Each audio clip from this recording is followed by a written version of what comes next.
Hello साथियों, कैसे हैं आप लोग। आशा करता हूँ आप सभी स्वस्थ होंगे, मस्त होंगे और पढ़ाई में कम्प्लीटली व्यस्त होंगे। मैं रत्नाकर सिंह आप सभी का स्वागत करता हूँ एक बार फिर से आपके अपने YouTube channel Ratnakar Singh mathematics में। जैसा कि पिछले वीडियोस में हमने क्या कर लिया था, मैकेनिक्स का जो पार्ट था वो कर लिया था। उसमें से एक पार्ट और बचा है आपका, जिसको बोलते हैं ग्रेविटेशन, मतलब गुरुत्वाकर्षण वाला चैप्टर बचा है। लेकिन उसको पढ़ने से पहले अपने आप को थोड़ी बहुत नॉलेज होनी चाहिए रोटेशनल मोशन और सर्कुलर मोशन के बारे में।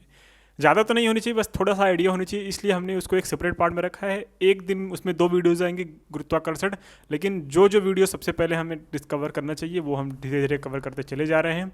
तो आपको टेंशन नहीं लेना है, वो चैप्टर भी कराया जाएगा। ये नहीं कि सर छोड़ दिए, नहीं, ऐसी बात कुछ नहीं है। हम आपको वो चैप्टर भी कराएंगे, लेकिन सबसे पहले कुछ इंपॉर्टेंट चैप्टर हैं ताकि वो हुए रहें तो ज़्यादा अच्छा लगेगा, है ना। क्योंकि आप जब मॉक देते होंगे या फिर टेस्ट देते होंगे तो उसमें ऐसे चैप्टर क्वेश्चन आते होंगे तो आपसे नहीं बन रहे होंगे। तो जब अब जो मैं सीरीज स्टार्ट किया हूँ वो लगभग क्लास 12th का है ना। लगभग क्या है, क्लास 12th का है। तो क्लास 12th वाला हम जल्दी जल्दी निपटा के ख़त्म करेंगे किसमें, फिर 11th का जो चैप्टर पढ़ा है ग्रेविटेशन, उसको भी हम खत्म कर लेंगे। तो चलिए स्टार्ट करते हैं बिना टाइम वेस्ट के हुए। क्या आज आज हम पढ़ने वाले हैं स्थिर वैद्युतिकी, जिसको बोलते हैं इंग्लिश में इलेक्ट्रोस्टैटिक। क्या बोलते हैं? इलेक्ट्रोस्टैटिक। ठीक है, आप बोलोगे हाँ सर एकदम, आपको कोई दिक्कत होनी भी नहीं चाहिए क्योंकि ये एक नया टॉपिक है। अगर आपने पिछली वीडियो नहीं देखी हुई है तो ये आपको समझ में आने वाली है। ठीक है, पिछला नहीं आया होगा तो अब अभी से मेहनत कर सकते हो, तो अभी भी आ सकता है। ठीक, चलो।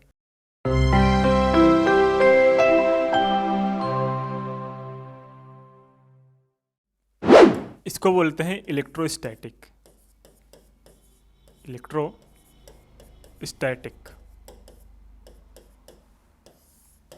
हिंदी में बोलते हैं। अगर देखा जाए तो हिंदी में जो इसको बोला जाता है वो है स्थिर वैद्युतिकी। क्या है? स्थिर वैद्युतिकी। ठीक है, क्या बोलते हैं? स्थिर वैद्युतिकी। इलेक्ट्रोस्टैटिक में जो हम स्टडी करते हैं वो चार्ज के बारे में स्टडी करेंगे। किसके बारे में? चार्ज। और ये चार्ज कैसे होंगे? ये जो चार्ज होंगे, ये जो चार्ज होगा वो स्टेबल कंडीशन में होगा। कैसे? स्टेबल मतलब रेस्ट में होगा। किस में होगा? रेस्ट में होगा। तो इलेक्ट्रोस्टैटिक में बेसिकली हम स्टडी करते हैं किसके बारे में? चार्ज के बारे में। और ये जो चार्ज होगा वो क्या होगा? रेस्ट कंडीशन में होगा। अब ये जो चार्ज सर आप डिफाइन कर रहे हैं, तो चार्ज होता क्या है? मतलब हिंदी में बोलते हैं इसको आवेश। क्या बोलते हैं मेरे भाई? आवेश बोलते हैं। ठीक है, ये आवेश क्या होता है सर, जरा बताइए। अगर आप इंग्लिश में बोलते होंगे तो चार्ज कई टाइप से होंगे। सपोज दैट अगर आप टैक्सी पे ट्रेवल कर रहे हैं तो वहाँ पे पूछते हैं आपका चार्ज कितना है, तो वहाँ पे टैक्सी के बारे में हो गया, है ना। जैसे कोई सामान लेने गए, बोलोगे चार्ज कितना हो गया, है ना। कोई भी शॉपिंग करने गए, वहाँ पे भी चार्ज कितना लेंगे, ऐसे। वैसे ही फिजिक्स में भी एक लैंग्वेज है चार्ज, एक वर्ड है चार्ज, जो कि बताता है कि किसी ऑब्जेक्ट के ऊपर कितना क्या है, चार्ज है। ये चार्ज क्या होती है? ये एक प्रॉपर्टी होती है। क्या होती है?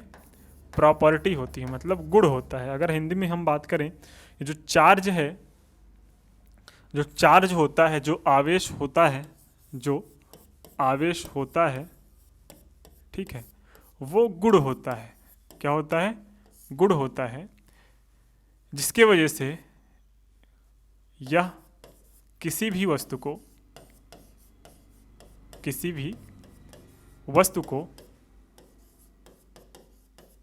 क्या कर सकती है? आकर्षित कर सकती है। ठीक है, आकर्षित कर सकती है, या फिर प्रतिकर्षित भी कर सकती है। क्या कर सकती है? प्रतिकर्षित भी कर सकती है। हाँ या ना? आप बोलोगे हाँ सर, ये क्या बात हुई। देखो, जैसे आप बचपन में एक एक्टिविटी किया करते होगे, किसमें? स्कूल में। आप पेन को अपने बालों से रगड़ते होंगे, और जब बाल से पेन रगड़ के जाते होंगे तो आप छोटे छोटे टेनी पार्टिकल्स के पास, छोटे छोटे कागज़ के टुकड़ों के पास लेके जाते होंगे, तो पेन में क्या हो जाती थी? पेन में आपकी जो कागज़ के टुकड़े थे वो चिपक जाते थे कि नहीं? आप बोलोगे हाँ सर सही है एकदम, एक्सपेरिमेंट तो सबने किया है। तो वो उसमें क्या होगा, जब हम उसमें रब किए तो रब करने पे उसमें चार्ज आ गया, और जो चार्ज आया वो उसके अंदर ऐसी प्रॉपर्टी आ गई, वो उसके अंदर ऐसी प्रॉपर्टी आ गई कि वो अदर ऑब्जेक्ट को क्या कर रहा है, अदर ऑब्जेक्ट को अपनी ओर क्या कर रहा है मेरे भाई, अट्रैक्ट कर रहा है। क्या कर रहा है, अट्रैक्ट कर रहा है। और कुछ और ऐसे भी होते हैं जिसमें रिपल्सन भी होता है ना, कुछ को अपनी ओर आकर्षित नहीं करता। जैसे कभी कभी आप ठंडी के दिनों में जब स्वेटर निकालते होंगे तो आपके रोएं जो होंगे, जो आप सर पे, जो शरीर पे बाल हैं, वो आपका रिपल्सन मारते हैं। एक्सपेरिमेंट करोगे, अभी ठंडी भी चल रही है, सीजन ठंडी का भी है, तो उसमें देखते हो कि जब कपड़े निकालते होंगे वूलन कपड़े, तो वहाँ पे रफ होते हैं, रफ होने के बाद वो एक दूसरे को रिपल मारते हैं, आपका जो हेयर है शरीर के वो दूर जाएंगे, ऐसा आपको फील होगा, है ना।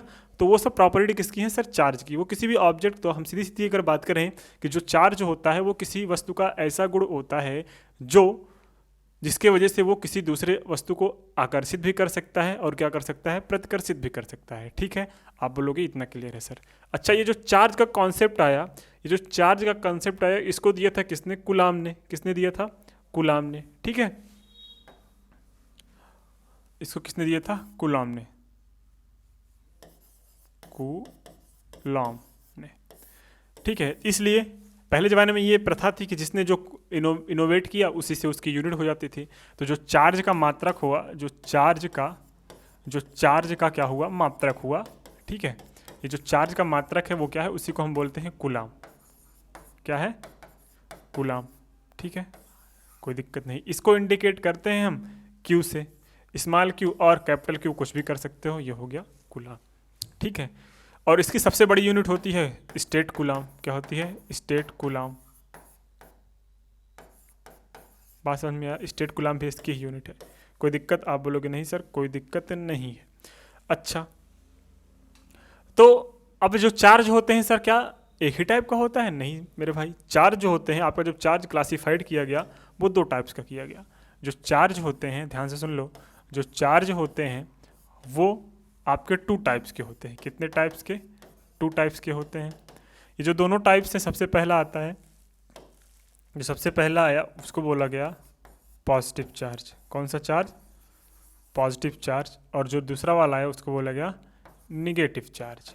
ठीक है, कौन सा चार्ज, निगेटिव चार्ज। और ये जो पॉजिटिव चार्ज है इसको हिंदी में बोलते हैं धनावेश। क्या बोलते हैं, धनावेश। ठीक है, और ये जो निगेटिव चार्ज है इसको बोलते हैं ऋणावेश। ठीक है, क्या है, ऋणावेश। धनावेश क्या होता है, धनावेश मतलब जिसके ऊपर पॉजिटिव चार्ज है वही धनावेश है, जिसके ऊपर निगेटिव चार्ज है वही क्या है, ऋणावेश। इन दोनों के चार्जों में एक प्रॉपर्टी होती है। कैसी प्रॉपर्टी होती है, वो प्रॉपर्टी ऐसी होती है कि जब कभी हम पॉजिटिव और पॉजिटिव चार्ज को पास लेके आएंगे तो वो एक दूसरे को क्या जाएंगे भैया, दूर भागेंगे। मतलब हम ये बोल दें कि समान आवेशों के बीच क्या होता है, समान आवेशों के बीच प्रतिकर्षण होता है। क्या होता है, प्रतिकर्षण होता है। मीन्स जब तो समान आवेश आसपास आते हैं तो वो दूर जाने की कोशिश करते हैं, मतलब वो बोलते हैं कि भैया हमें साथ नहीं रहना है। ठीक है, तो यही बोलें कि लाइक चार्जेस, हम इंग्लिश में अगर बोलना चाहें तो लाइक चार्जेस लिखेंगे repel each other, ripple each other. और क्या हो जाएगा, अनलाइक चार्जेस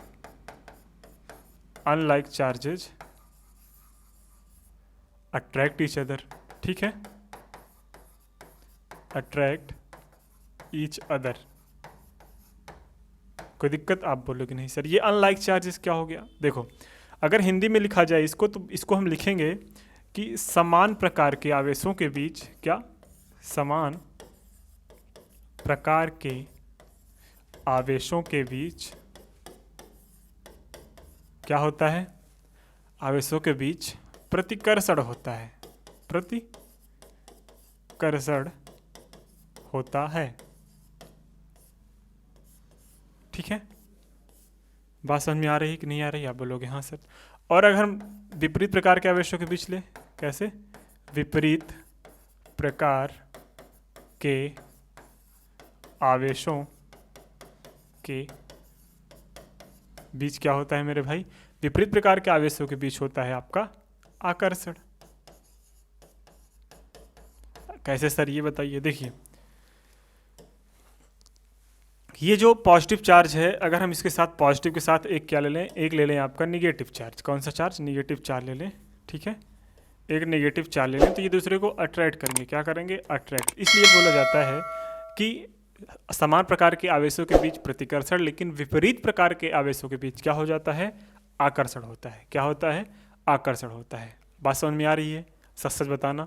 यहाँ तक कोई दिक्कत नहीं होनी चाहिए। यहाँ तक तो क्लास 10 तक ही बातें हो रही हैं। अगर आपने सही पढ़ा होगा क्लास 10th या 11th सॉरी 12th, तो वहाँ पे आपको यहाँ पे कोई दिक्कत नहीं हो रही होगी, है ना। चलो, ये समझ में आ गया। आप बोलोगे हाँ सर समझ में आ गया, यूनिट भी समझ में आ गई। अब क्या चार्ज होते हैं, अब जो चार्ज होते हैं क्या वो जो है वो कैसे आते हैं, आप ये सर बता दीजिए। देखिए हम बताते हैं। देखिए जो एटम जो पदार्थ होते हैं, सपोज दैट कोई भी पदार्थ हो गया, वो अगर हम देखा जाए तो उसका स्ट्रक्चर कैसे होता है? बीच में क्या होता है? धनावेश होता है, और किनारे किनारे थोड़ा थोड़ा क्या होता है? ऋणावेश होता है। आप बोलोगे हाँ ना सर, यहाँ तक समझ में आ गया।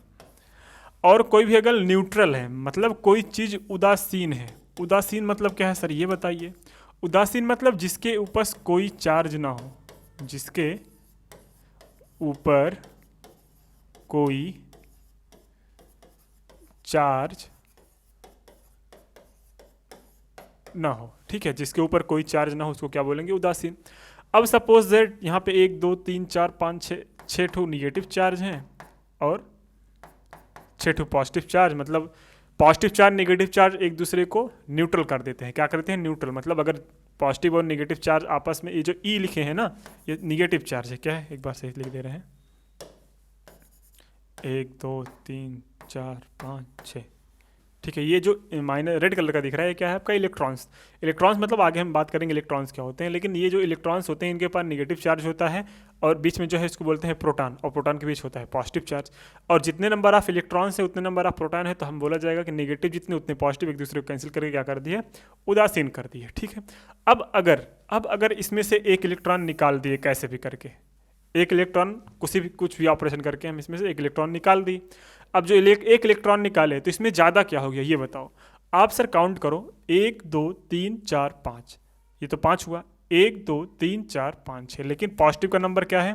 पॉजिटिव जो है वो टोटल 6 है। नेगेटिव कितने हैं? नेगेटिव आपके 5 हैं। तो 5 नेगेटिव 5 पॉजिटिव को कैंसिल कर देंगे, लेकिन जो आपका बचा है वो एक पॉजिटिव बचा है। कितना पॉजिटिव बचा है? 1 पॉजिटिव। तो इसके ऊपर एक पॉजिटिव चार्ज आ जाएगा इस एटम्स के ऊपर, ठीक है। अब क्या पता मैं क्या कर रहा हूँ, मैं एक क्या कर रहा हूँ, इसमें से एक इलेक्ट्रॉन डाल दे रहा हूँ। ये निकालना नहीं, इसमें रहने दिया, और इसमें से एक इलेक्ट्रॉन बाहर को क्या कर दे रहा हूँ? बाहर से अंदर डाल दे रहा हूँ। और जैसे ही अंदर हमने डाला, कोई भी ऑपरेशन करके अंदर डाला, तो यहाँ पे क्या हो जाएगा? यहाँ पे नंबर ऑफ इलेक्ट्रॉन्स जो हो जाएंगे वो कितना हो जाएंगे? वो हो जाएंगे आपके 7। और लेकिन जो पॉजिटिव चार्ज हैं वो कितने रह जाएंगे? 6 इलेक्ट्रॉन। तो 6 प्रोटॉन मतलब 6 positive charge. 6 positive charge 6 negative charge को कैंसिल करके आपका एक इलेक्ट्रॉन बच जाएगा। मतलब एक इलेक्ट्रॉन मतलब एक नेगेटिव चार्ज, एक नेगेटिव चार्ज आपका बचा है यहाँ पे। तो ऐसे बॉडी को चार्ज करते हैं। लेकिन अब आप बोलोगे सर क्या हम बॉडी को प्रोटॉन दे के नहीं चार्ज करा सकते? नहीं मेरे भाई, कभी भी न्यूक्लियस में प्रोटॉन नहीं इंटर करा सकते आप, क्योंकि न्यूक्लियर रिएक्शन हो जाएगा और मतलब बहुत बड़ी बात हो जाएगी, है ना। वो पॉसिबल ही नहीं है। इतना ही जानो, क्योंकि ज़्यादा डीपली जानने की जरूरत नहीं है। एग्जाम में जो है उतना हमें मास्टर थोड़ी बनना है ना। बस ये जानो कि न्यूक्लियस में हम क्या नहीं करा सकते, न्यूक्लियस में प्रोटॉन की एंट्री नहीं करा सकते। उसके पीछे की लॉजिक है, उस पर हमें जाना नहीं है। और हाँ, इलेक्ट्रॉन हम निकाल के इसको क्या कर सकते हैं? इसको पॉजिटिव चार्ज, इलेक्ट्रॉन डाल के इसको क्या कर सकते हैं? Negative charge. बात समझ में आई? ऐसे होता है पॉजिटिव और चार्ज। किसी भी बॉडी को पॉजिटिव चार्ज किया सकता है, किसी भी बॉडी को नेगेटिव चार्ज किया सकता है। अगर मैं बोलूँ किसी भी बॉडी में डिफिशियंसी ऑफ इलेक्ट्रॉन हो रही है, मतलब इलेक्ट्रॉन की कमी हो रही है, तो उसके ऊपर कौन चार्ज होगा? आप बोलोगे पॉजिटिव चार्ज, मतलब धनावेश। अगर मैं बोलूँ किसी बॉडी के ऊपर, किसी भी वस्तु के ऊपर नेगेटिव चार्ज को दिया जा रहा है, तो वो क्या कर रहा है? मतलब उसके ऊपर कौन सा चार्ज हो रहा है? उसके ऊपर नेगेटिव चार्ज आ रहा है। बात समझ में आई? आप बोलोगे हाँ सर कोई दिक्कत नहीं है, इतना तो समझ में बेहतर तरीके से आ गया। अगर इतना तरीके से समझ में आ गया तो हम चलते हैं अब चार्जों के बीच फोर्स। चार्जों के बीच क्या लगता है? फोर्स। लेकिन उससे पहले कुछ लॉजिक्स हैं, सपोज दैट उसको देख लेते हैं, है ना। चलो, मैं ये कह रहा हूँ कि अगर आपके पास कोई बॉडी है, ठीक है, ये जो बॉडी है इसमें नंबर ऑफ एटम्स की बात करें, मतलब परमाणु की बात करें, किसकी बात करें? परमाणु। तो इसमें कितने परमाणु होंगे? आप बोलोगे सर इसमें तो बहुत सारे परमाणु होंगे, हमें क्या पता कितने परमाणु हैं। तो आपको ये पता नहीं है, इसलिए हम इसको मान लिए n परमाणु हैं। कितने परमाणु हैं? n परमाणु हैं। हम इसको काउंट नहीं कर सकते, सपोज दैट n परमाणु हैं। अच्छा, एक परमाणु में सपोज दैट एक एटम्स के पास कितने नंबर ऑफ चार्ज हैं, सपोज दैट क्यू चार्जेस हैं, कितने चार्जेस हैं, क्यू चार्जेस हैं, ठीक है। और एक सेकेंड इसको रहने दो जब बताते हैं।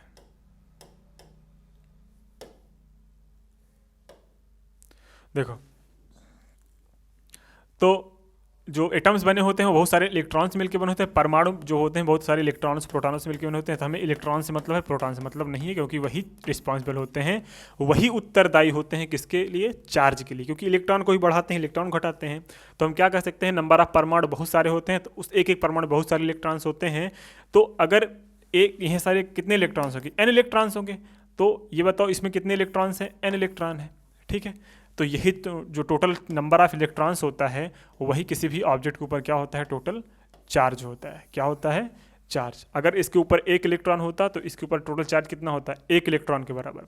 अगर यहाँ पे इसके अंदर 10 इलेक्ट्रॉन्स होते तो इसके ऊपर कितने चार्ज होते, Q is equal to 10 into E. और यहाँ पे जो मैं ई की बात कर रहा हूँ, ई को हम बोलते हैं फंडामेंटल चार्ज।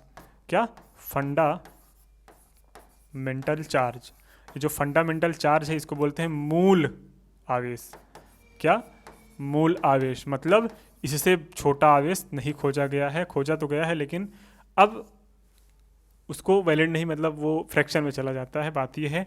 अच्छा, ई की जो वैल्यू है वो 1.6 इंटू 10 की पावर -19, और आवेश का मात्रा क्या होता है, कूलाम होता है। क्या होता है, कूलाम। तो 1.6 इंटू 10 की पावर -19 कूलाम होता है।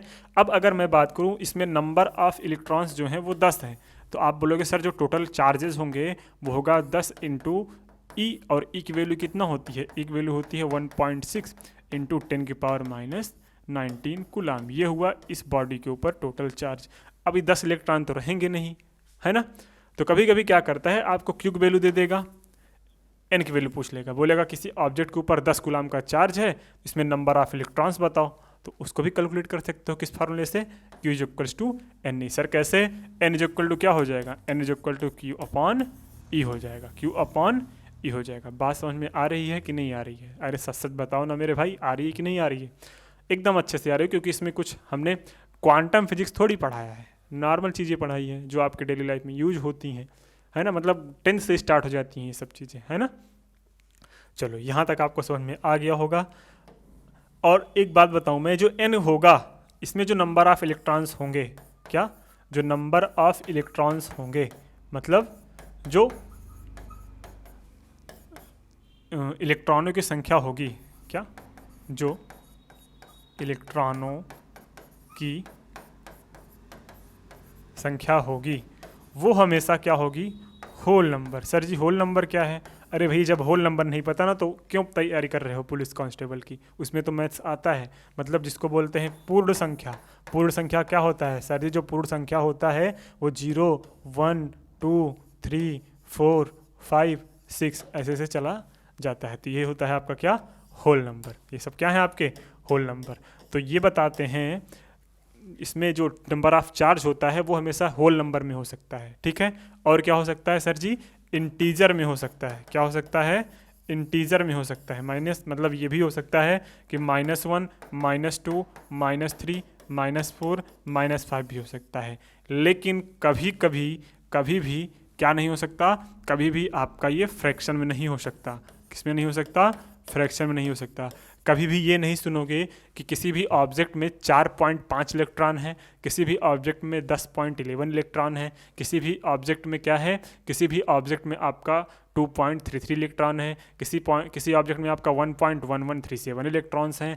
ऐसे क्वेश्चंस आप कभी नहीं सुनोगे। जो सुनोगे हमेशा वो आपका क्या सुनोगे, कभी मतलब n की जो वैल्यू आपकी आनी चाहिए वो हमेशा क्या होनी चाहिए, n वैल्यू आपकी होनी चाहिए, आपका इंटीजर होना चाहिए। क्या होना चाहिए, इंटीजर होना चाहिए। क्योंकि अगर इंटीजर ले लिए तो इंटीजर में आपका पूर्ण संख्या आता है।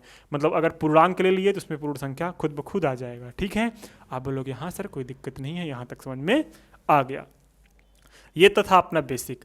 अब स्टार्ट कर रहे हैं अपना कूलाम्स लॉ, जो इस चैप्टर का क्या है, जान है ना। कूलाम्स लॉ अगर देखा जाए तो वो इसकी जान है इस चैप्टर की। कौन सा, कूलाम लॉ, ठीक है। कूलाम का नियम, कूलाम का नियम, ठीक है। चलो देखते हैं कूलाम का नियम क्या है। Coulomb's law, Coulomb's law, coulomb का नियम। चलिए देखते हैं। देखिए कूलाम लॉ जो है, एक थे कूलाम, कौन थे? Coulomb uncle. कूलाम अंकल ने दो चार्ज लिया। क्या लिया? दो चार्ज लिया।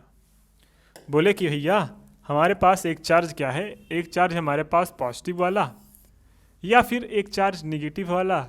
चाहे आप पॉजिटिव पॉजिटिव ही ले लो और चाहे आप क्या ले लो, चाहे आप निगेटिव निगेटिव ले लो, चाहे जो चार्ज ले लो, ठीक है।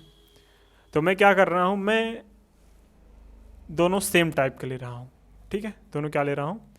सेम टाइप के लिए।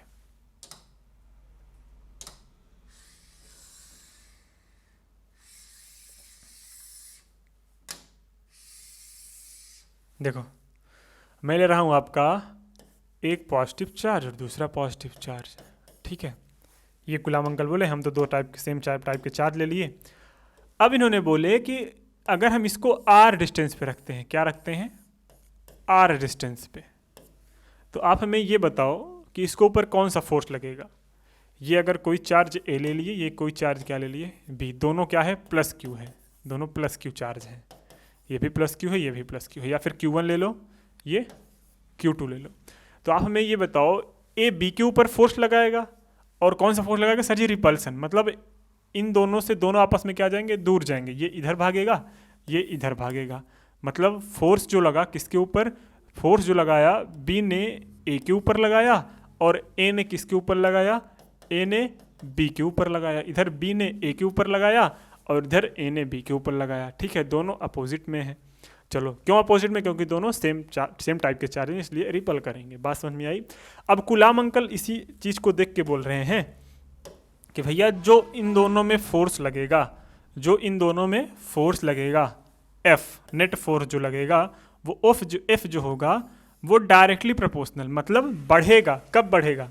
अगर हम इन दोनों चार्जों का मल्टीपल करा दें, मतलब दोनों चार्जों के गुणनफल के डायरेक्टली क्या होता है? प्रोपोर्शनल होता है। ऐसा कुछ बताया इन्होंने ये बताया कि दो आवेशों के बीच लगने वाला आकर्षण बल या प्रतिकर्षण बल, आकर्षण बल क्यों बोला? क्योंकि अदर अपोजिट टाइप के चार्ज भी हो सकते हैं, ठीक है। तो या फिर अपोजिट टाइप के चार्ज बोलो या फिर समान प्रकार के चार्ज बोलो। अपोजिट चार्ज या फिर समान प्रकार के चार्ज क्या होंगे? उनके बीच लगने वाला जो विद्युत बल होगा वो क्या होगा? वो उन दोनों चार आवेशों के गुणनफल के अनुक्रमानुपाती होगा। मतलब अगर चार्ज बढ़ रहे हैं तो फोर्स भी बढ़ेगा, अगर चार्ज घट रहे हैं तो फोर्स भी घटेगा। सीधी सीधी बात करूं तो क्या कहा है इन्होंने?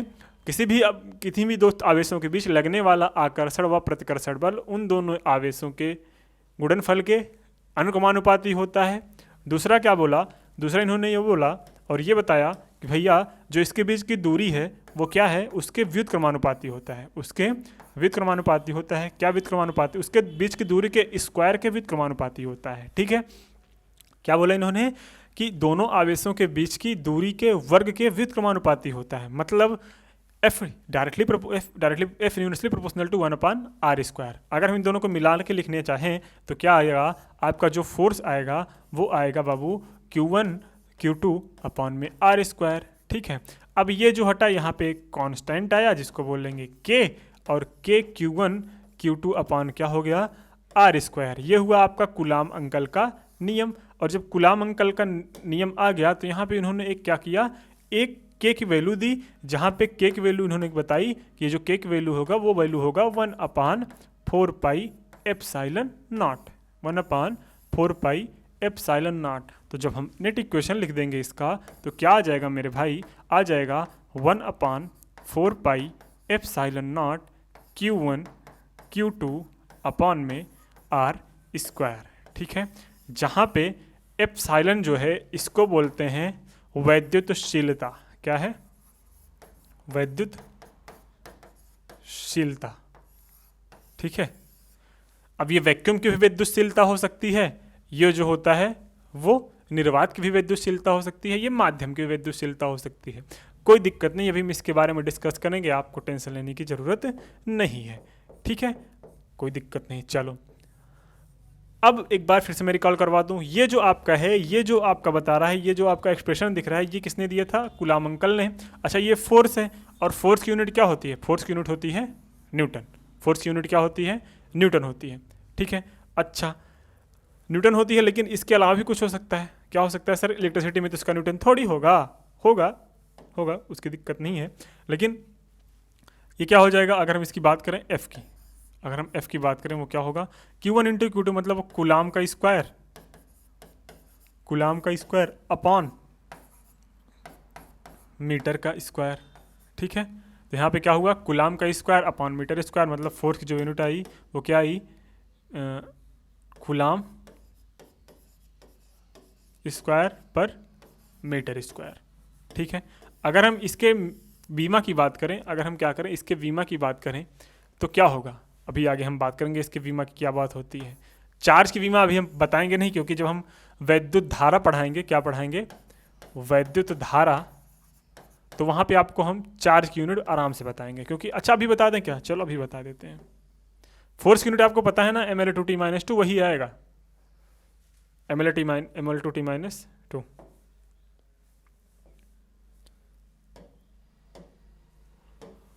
देखो Q इज इक्वल टू क्या होता है? Q इज इक्वल टू होता है N इंटू ई, लेकिन एक होता है वैद्युत धारा जिसको बोलते हैं I। I जो होता है वो Q बाई टी के इक्वल होता है, Q बाई टी के इक्वल होता है। जो I का जो होता है, I का जो डायमेंशन होता है उसको हम बोलते हैं A, और ये होता है T।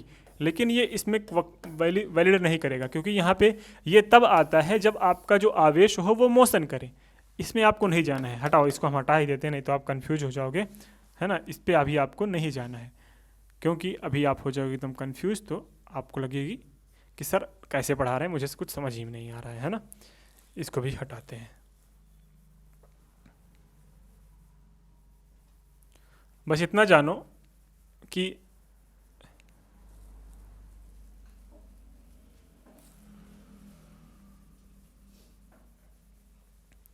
चलो यहाँ तक समझ में आ गया? अरे बोल दो भैया, आ गया।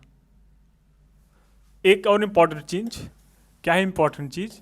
कि 1/4 जो एप्सिलॉन की जो वैल्यू होती है वो होती है 9 इंटू 10 की पावर 9, 9 इंटू 10 की पावर 9 न्यूटन मीटर स्क्वायर पर कूलाम स्क्वायर। सर ये क्या बात हुई? ये आपने क्या पढ़ा दिया? न्यूटन मीटर स्क्वायर पर कूलाम स्क्वायर। देखो कैसे, मैं इसकी वैल्यू निकालना चाहता हूँ, तो अगर इसकी वैल्यू निकालना चाहूँ तो वही एफ इज इक्वल टू क्या होगा? 1/4 पाई एप्सिलॉन नॉट।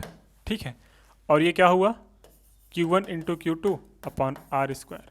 हमें ये चीज़ें इधर रखनी है, बाकी सब इधर भेज दो, तो क्या हो जाएगा? ये हो जाएगा 1/4 pi epsilon naught is equal to, ये हो जाएगा F इंटू आर स्क्वायर, और ये Q1 इंटू Q2। अब हमें इसकी यूनिट निकालनी थी, क्या निकालनी थी?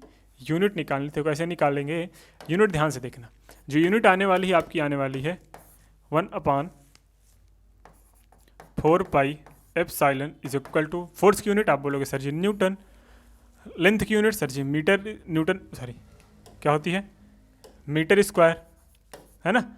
और चार्ज यूनिट क्या होती है? कूलाम। और चार्ज कितने बार है? 2 बार, तो कूलाम स्क्वायर। तो यहाँ पे जो नेट यूनिट आई वो क्या आई? इसको हम बोलते थे नेट क्या? के की जो यूनिट आई वो आई आपकी न्यूटन मीटर स्क्वायर पर कूलाम स्क्वायर। कोई दिक्कत? आप बोलोगे नहीं सर कोई दिक्कत नहीं है। सच से बताना, कोई दिक्कत नहीं है ना? अरे बोल दो भैया, कोई दिक्कत हो तो बताओ, कमेंट सेक्शन में बताओ, सर नेक्स्ट वीडियो में हम उसको डिस्कस करेंगे।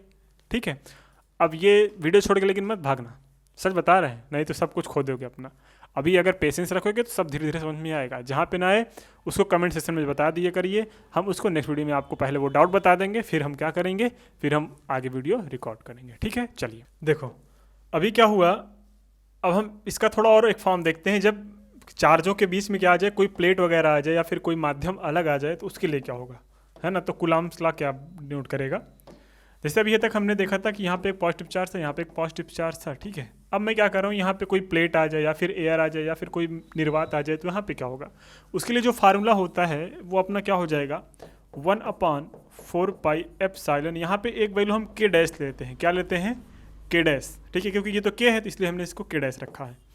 के dash Q1 Q2 upon R square. ठीक है, ये हो जाता है कब, ये के क्या इंडिकेट करता है, ये के इंडिकेट करता है भैया रिलेटिव परमिटिविटी। क्या, रिलेटिव परमिटिविटी। रिलेटिव परमिटिविटी मतलब आपेक्षिक वैद्युतशीलता, आपेक्षिक वैद्युतशीलता। ठीक है, कभी कभी एग्जाम में पूछ लेता है कि क्या बताता है, तो आपको क्या बताना है कि आपेक्षिक वैद्युतशीलता। अभी ध्यान से देखो, किसी भी वायु के लिए अगर मैं बात करूं, किसके लिए, वायु के लिए, या जब आवेशों के बीच क्या हो, जब आवेशों के बीच क्या हो, ध्यान से सुन लो, जब आवेशों के बीच में क्या हो, या तो हवा हो या फिर निर्वात हो। निर्वात मतलब जहां पे हवा और पानी कुछ ना हो। ठीक है, उसके लिए जो के की वैल्यू आप लेंगे वो हमेशा 1 लेंगे। क्या लेंगे मेरे भाई, 1 लेंगे। ठीक है, कोई दिक्कत, सिर्फ किसके लिए, हवा और निर्वात के लिए। हवा और निर्वात के लिए क्या करेंगे, हवा और निर्वात के लिए आप जो के की वैल्यू लेंगे, इसमें के डैश की वैल्यू वो हमेशा 1 लेंगे। फर्स्ट है। सेकंड, कोई धातु का प्लेट अगर रखा है, धातु का प्लेट या फिर धातु के प्लेट के लिए, धातु के प्लेट के लिए ये जो के डैश की वैल्यू होती है वो इक्वल टू होते ही इनफाइनाइट, मीन्स ये लगभग होती है 1/0 के इक्वल। क्या होती है, 1/0 के इक्वल। तो इनफाइनाइट की वैल्यू होती है 1/0, मीन्स हम इनफाइनाइट जहाँ जहाँ पे रखेंगे, जरूरत होगी वहाँ पे इनफाइनाइट रख लेंगे, 1/0 भी रख सकते हैं। कोई दिक्कत, आप बोलोगे नहीं सर। और किसी धातु के लिए, अन्य किसी माध्यम के लिए, बाकी तीसरा कोई भी, अगर इसके अलावा दो माध्यम के अलावा अगर कोई माध्यम आ जाए, अन्य किसी माध्यम के लिए, ठीक है, अन्य किसी माध्यम के लिए जो के की वैल्यू होगी, वो हमेशा लेस देन 1 होगी। क्या होगी, लेस देन 1 होगी। बात समझ में आ रही है कि नहीं आ रही है, लेस देन, एक सेकेंड, लेस देन नहीं होता, ग्रेटर देन 1 होती है। ठीक है, क्योंकि जब उसका ज़्यादा हो जाएगा तो हाँ ठीक है, के की वैल्यू क्या हो जाएगा, ग्रेटर देन 1 हो जाएगा। किसके लिए, जब आवेशों के बीच क्या हो, एक बार मैं फिर से रिकॉल कर देता हूँ, जब आवेशों के बीच क्या हो, जब आवेशों के बीच क्या है, हवा है या फिर निर्वात है, तो उसके लिए कौन सा होगा, के की वैल्यू 1। जब आवेशों के बीच कोई प्लेट रख दिया हमने, धातु की प्लेट रख दी है, उसके लिए के की वैल्यू क्या हो जाएगी, इनफाइनाइट। जब अन्य कोई चीज़, सपोज दैट पानी रख दिए, है ना, ऑयल रख दिए, ये सब वगैरह, तो उसके लिए के की वैल्यू क्या हो जाएगी, 1 से बड़ी हो जाएगी। बात समझ में आ रही है, आप बोलोगे हाँ सर कोई दिक्कत नहीं है। ठीक है, यहाँ पे एक चीज़ आपको दिख रही है, एप्सिलॉन नॉट। क्या दिख रही है, एप्सिलॉन नॉट। ये जो एप्सिलॉन है, एप्सिलॉन नॉट है, इसकी जो वैल्यू होती है वो होती है 8.85 इंटू 10 की पावर -12। 8 इंटू 85 इंटू 10 की पावर -12। बात समझ में आ रही है कि नहीं आ रही है, आप बोलोगे हाँ सर बिल्कुल समझ में आ रही है। अच्छा, इसकी यूनिट की बात करें तो क्या होगा, एक सेकेंड,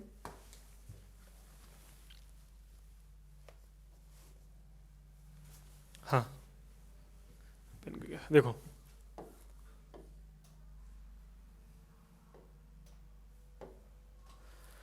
अगर इसकी यूनिट की बात करें तो इसकी यूनिट कैसे निकलेगी, इसकी यूनिट जो निकलेगी वो F इज इक्वल टू क्या होता है, F इज इक्वल टू होता है मेरे भाई 1/4 pi epsilon Q1 into Q2 upon R square होता है। हमें एप्सिलॉन की यूनिट चाहिए, तो एक काम करते हैं, एप्सिलॉन को इधर भेज देते हैं और ये क्या हो जाएगा 1/4 pi F into Q1 into Q2 upon R square. अब एप्सिलॉन नॉट की जो वैल्यू आएगी वो आएगी सर कूलाम स्क्वायर। सबसे पहले कूलाम है तो यहाँ पे आ जाएगा कूलाम स्क्वायर, फिर क्या आ जाएगा प्रति न्यूटन, फिर मीटर स्क्वायर। बात समझ में आ रही कि नहीं आ रही, आप बोलोगे हाँ सर कोई दिक्कत नहीं है। ठीक है, कोई दिक्कत है, बिल्कुल नहीं होनी चाहिए। तो ये हुआ इसका यूनिट, क्या हुआ यूनिट। इसका डायमेंशन हम आगे भी बात करेंगे जब हम क्या बता देंगे, कूलाम। चलो कोई दिक्कत। अच्छा, कूलाम की बात में अगर चलो बात ही कर लेते हैं, है ना, क्यों बार बार उसको बाद में रखें। देखो अरे यार ये क्या हो जा रहा है यहीं पे,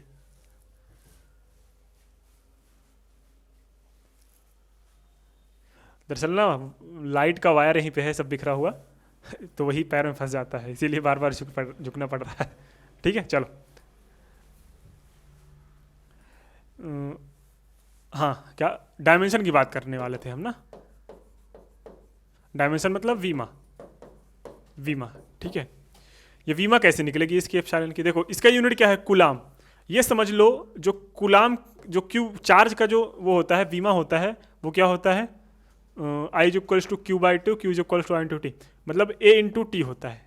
ए टी जो होता है वो इसकी वीमा होती है, क्या होती है, इसकी वीमा होती है किसकी, चार्ज की। तो यहाँ पे कुलाम का स्क्वायर है तो एप्सिलॉन नॉट की जो यूनिट हो जाएगी वो ए स्क्वायर टी स्क्वायर हो जाएगा, मतलब A T A two T two, और अपान में क्या हो जाएगा, इसका क्या हो जाएगा, M L T minus two, M L T minus two किसका, न्यूटन का, और मीटर का एल टू हो जाएगा, है ना।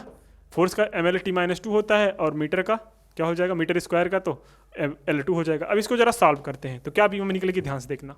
इसकी बीमा जो निकलेगी, सब कुछ ऊपर लेके चला जाओ, तो एप्सिलॉन की जो बीमा आई वो हुई ए स्क्वायर, ठीक है, ए टू, फिर यहाँ पे टी टू नीचे है, फिर एम लिखते हैं ना, एम माइनस वन लिख लो, एम माइनस वन हो जाएगा, टी है पहले एल लिखा जाएगा तो एल और टू मतलब एल थ्री हो जाएगा, फिर क्या हो जाएगा, टी ऊपर जाएगा तो प्लस में हो जाएगा, टी की पावर फोर हो जाएगा, तो क्या हो जाएगा, A two M minus one L three और टी पावर फोर, इसकी क्या हो जाएगी, वीमा हो जाएगी, क्या हो जाएगी, इसकी वीमा हो जाएगी। बात समझ में आई। सर आप ये कैसे कर पा रहे हैं, हम ये ऐसे कर पा रहे हैं क्योंकि हमें क्या पता था, हमें इसकी यूनिट पता थी, क्या पता थी, यूनिट पता थी। बात समझ में आ रही है कि नहीं आ रही, आप बोलोगे हाँ सर बात तो समझ में आ रही है, एकदम आसान भाषा है, लेकिन हम कैसे निकालेंगे, तो आप ऐसे निकालेंगे जब आपको डायमेंशन पता होगा, और डायमेंशन अभी हमने पढ़ाया नहीं, तो आप पेशेंस रखिए, वो भी पढ़ाया जाएगा, ठीक है, कोई दिक्कत नहीं है।